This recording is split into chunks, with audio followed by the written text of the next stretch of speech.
Imagine running a neighborhood bakery.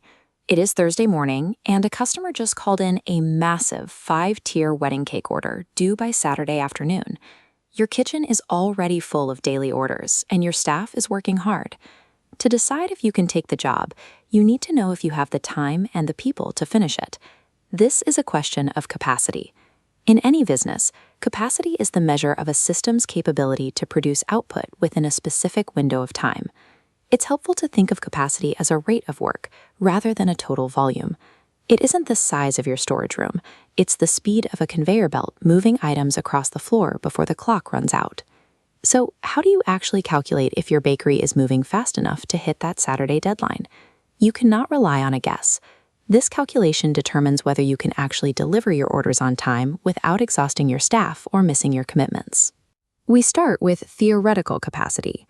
This is the absolute maximum amount of work your bakery could finish if your ovens and mixers ran 24 hours a day, every single day, without a single pause.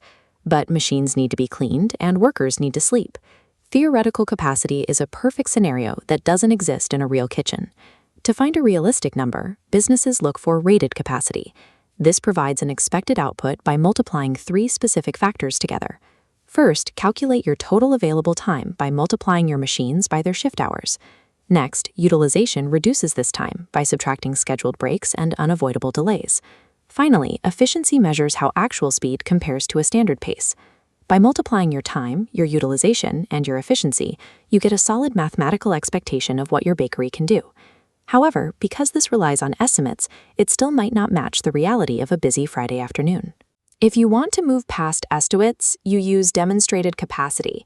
This method ignores formulas and looks entirely at your historical performance data. By averaging your output over the last few weeks, you find a proven capacity. Because this is based on what you've already achieved, things like real-world efficiency and delays are already factored into the number. Now that you know what your bakery can handle, you have to look at the wedding order itself.